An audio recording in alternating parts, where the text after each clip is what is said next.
So this is Buster, and I thought I'd show you this type of groom because I know it is quite tricky to do. Now, all I've done so far is I have blow dried him and I've done my clipper work. I haven't done my scissor work yet.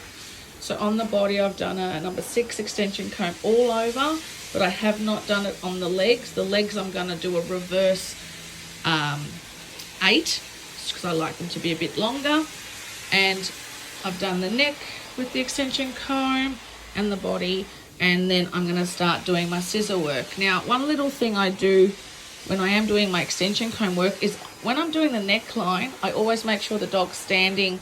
I just find it's easier than when they're sitting down. So that's a little tip. I've also done my blade work on the paws. So that's something I do before I even start scissoring, is I get all my clipper work out of the way, and I will show you the next process. Right, so now I've done my clipper work, and now I'm going to start with my extension comb on the legs. Now this is before I even start doing any scissor work. Now this is a little trick I do, I just find it works really well. So I get my longer extension comb and I'll just go from the outside and lift it up and blend that into my 6.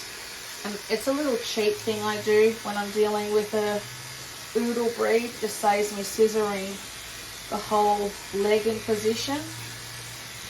Obviously if you don't want to clip a cut, you can scissor all this yourself.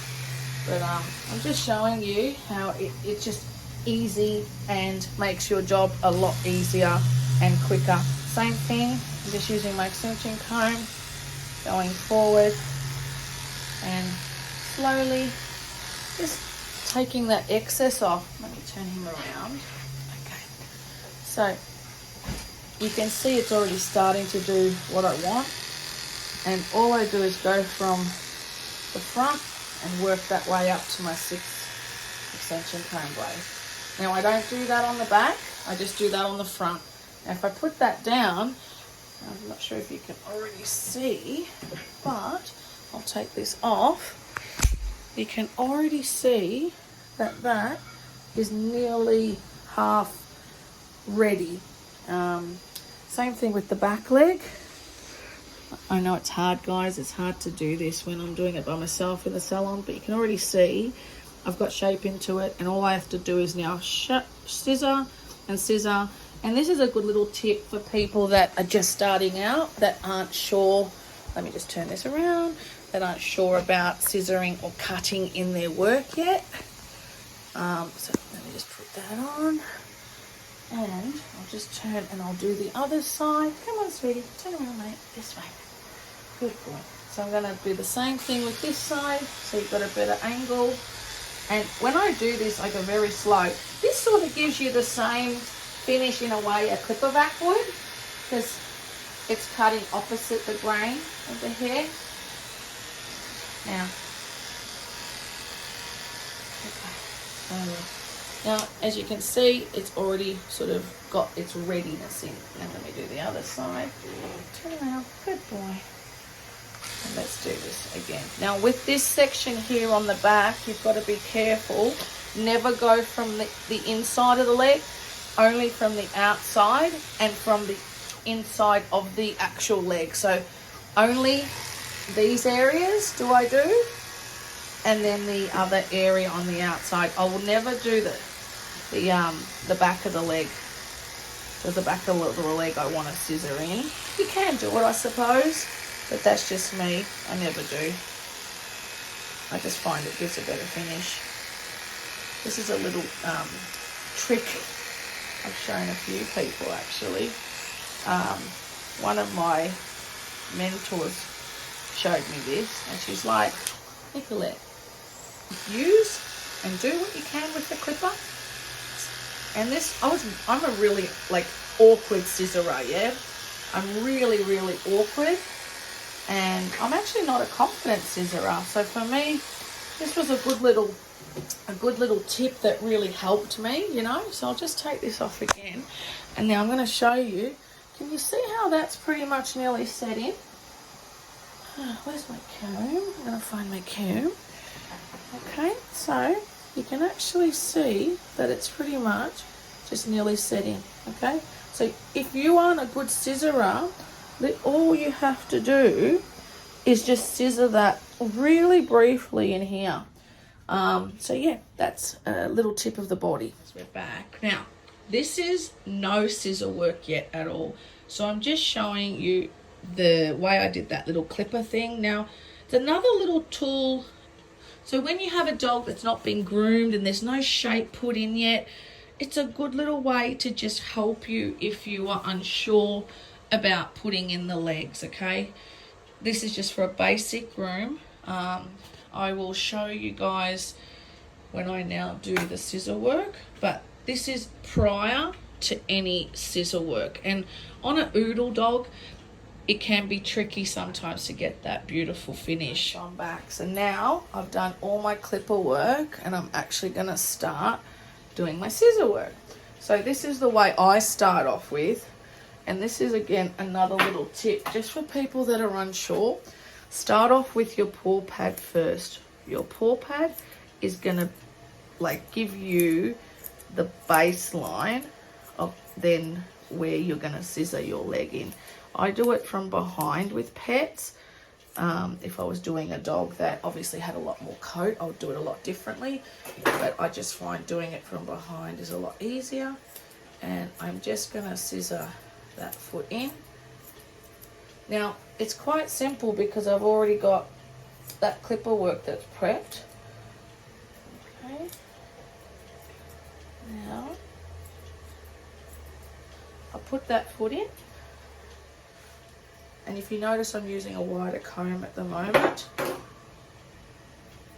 the reason for that is just I'm banging in my shape. I'm not worrying about the finish yet. I'm just banging in my shape. Okay. Now I'll put that foot in. I'll come and bring that over here so you guys can see. Whoopsie daisy. Hang on. Sorry, Buzz. So I'll bang that foot in. Okay. Now, just going to lift that up very slightly. And I'm going to round that top bit. Now, this is obviously a groom for a salon and for a pet parent. Now, bring that down. Now, I'm going to go from the back. I'm going to use my straight scissors. I'm just going to bring that straight at the back. Stay, Papa. If people are more confident doing it, just instead of doing it lifting, stay, Papa, stay. Just do it while the dog is standing, and then bring that in to that rounded bit that you've already done. All right. So now I'm going to scissor this bit at the front here, and this is what I mean by it really helps you already banging your shape. Now, it's a bit hard to do it with the camera. I'll try and do it from this side, but it's already there.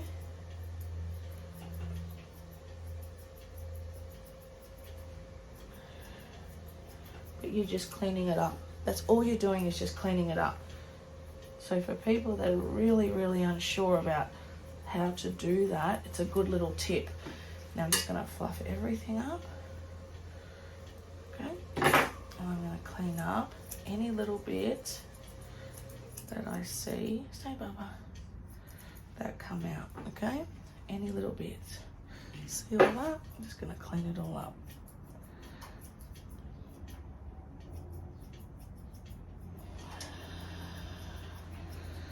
Okay.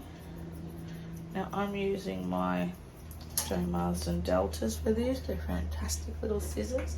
But that's how I would do that leg, okay? Again, this is for a pet. It's not for show or anything like that. It's just for pet, okay? That was how I would do that. Now I'm going to start with my scissor work because I've already done my clipper work. And I'm going to start cleaning up the body. And I always start off with first giving the dog that shape. Cleaning. I stay, baby. Good boy. I'm cleaning all that up. Also, another little thing I do is I always clip under the underarms. Always. I I just find it is a lot easier than when I want to, you know, scissor underneath here. I'm not having to go close in to those underarms and you know, deal with that. So now I'm gonna put the shape in. Stay, baby, stay. Now, see that? When I put shape in, if I put that while he's sitting down, I just find it doesn't work very well. So for me, I'll always get my dog to stand. I just think I can put shape in better when they're standing, up. Especially for the neckline, because I like them to be dead, like a square at the front. So yeah, I'll always get them to stand when I'm doing this portion. But if your clipper work is sort of solid, I go over these dogs sometimes 2 times. It just makes a lot easier and a lot less work than when you're doing your scissor work, you know. So yeah, I really do utilize the clipper a lot. Okay, I'm gonna go underneath. I'm gonna do that chest area from this side. Okay, so now I'm gonna turn him around. Come on, sweetie. And I'm gonna do his front leg. So with the front leg, again, because I've already banged in the shape, I'm just going to round the front bit and sort of join to where that clipper bit is going, you know, just join that. See if I can get it over here so you can see.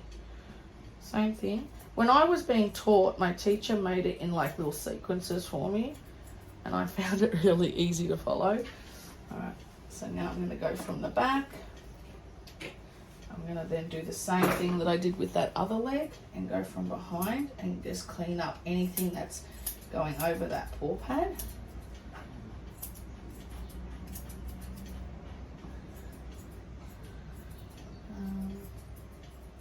I'm going to put that back down again, and now, good boy, with this bit,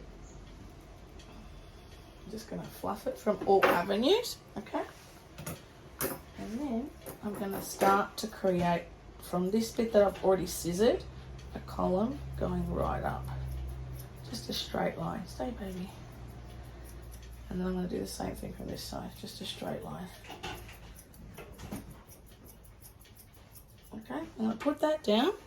And I'm going to see if I'm happy with the size and the shape. If I'm happy with that, then I'll start to focus on my finish. Okay? Because I don't want to focus on the finish straight away if I'm not happy with the actual size and shape. So yeah, come on, darling. I'm going to quickly just put that down. Now with this bit here, I'm going to use my blenders because I like a bigger scissor for a longer leg. I just find it easier than a shorter, smaller scissor. When you're dealing with a smaller scissor, obviously you've got to do more cuts. Bigger scissor, you've got to do less cuts, and it's just a bit easier. Okay. Another thing too with this sort of coat, stay baby, oodly coat that's semi-straight and semi-curly, I find using these, stay baba, good boy, these blenders, very, very helpful. So I'm going to show you the other leg now. Now I'm going to just quickly bang in the straight line like I told you earlier. Stay baba.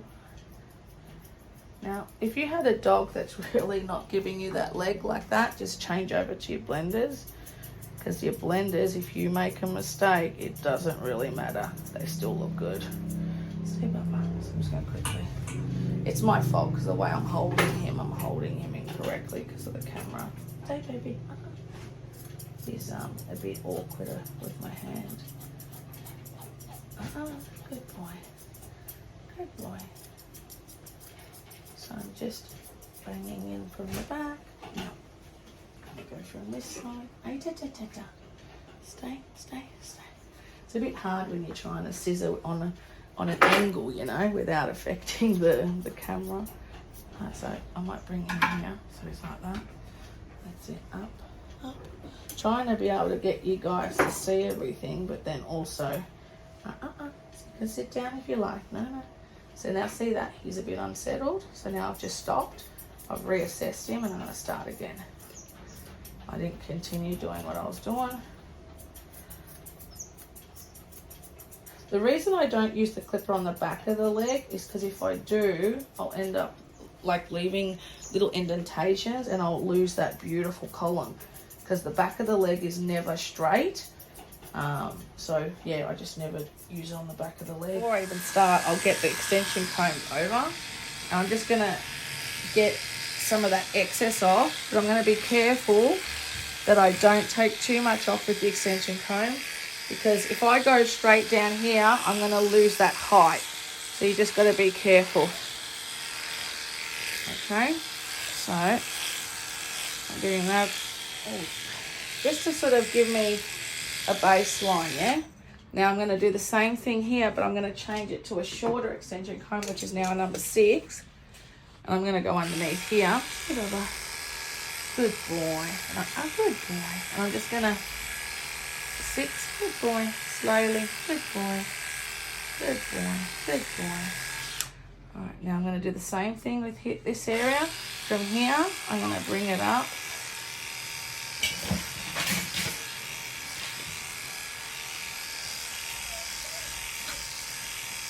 I'm just going to, you can sort of see what I'm doing, yeah? I'm just bringing that so I've got a baseline, yeah? Before I start doing my scissors work. Turn him around and do the same thing. Okay. So, got that baseline there.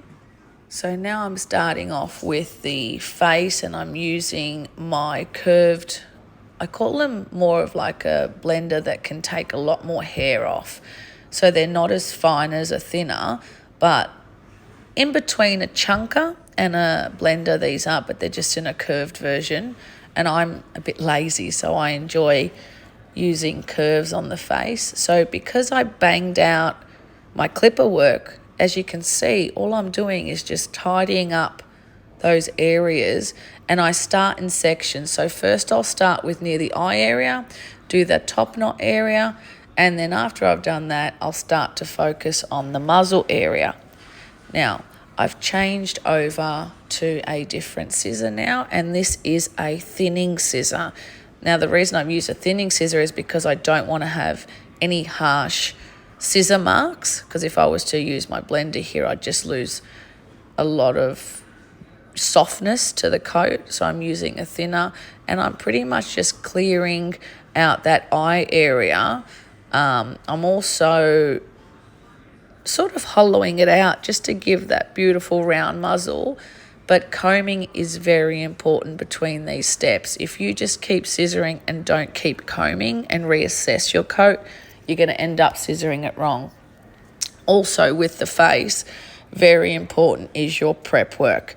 If your prep work is not done correctly, this whole process is going to look really badly.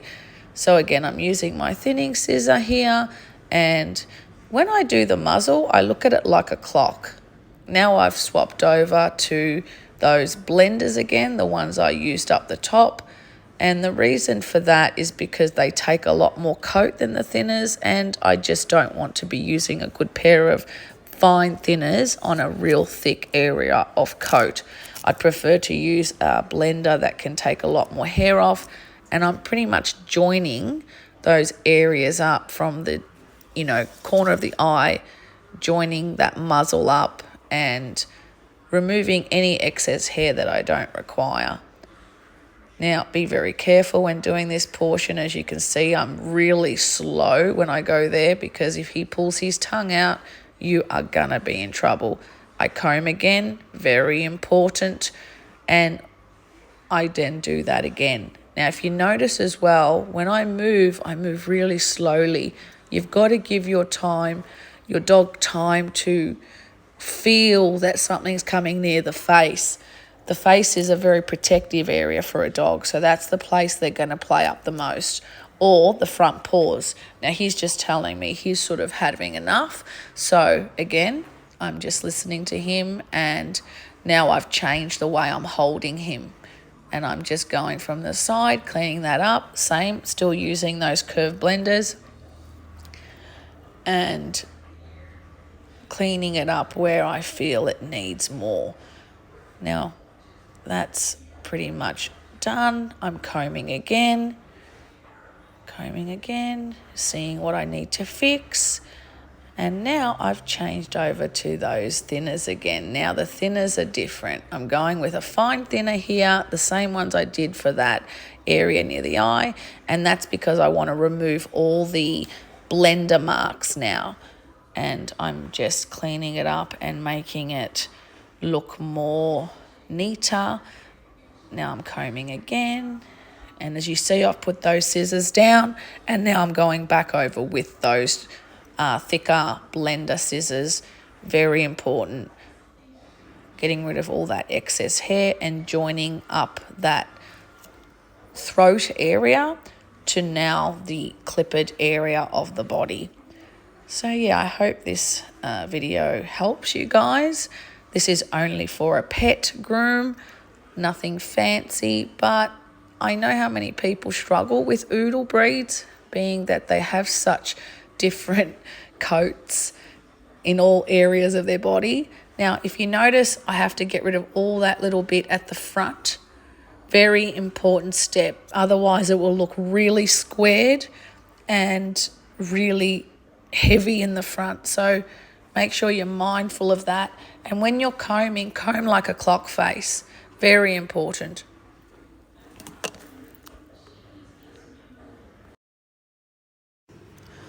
So this is the end of my video, guys.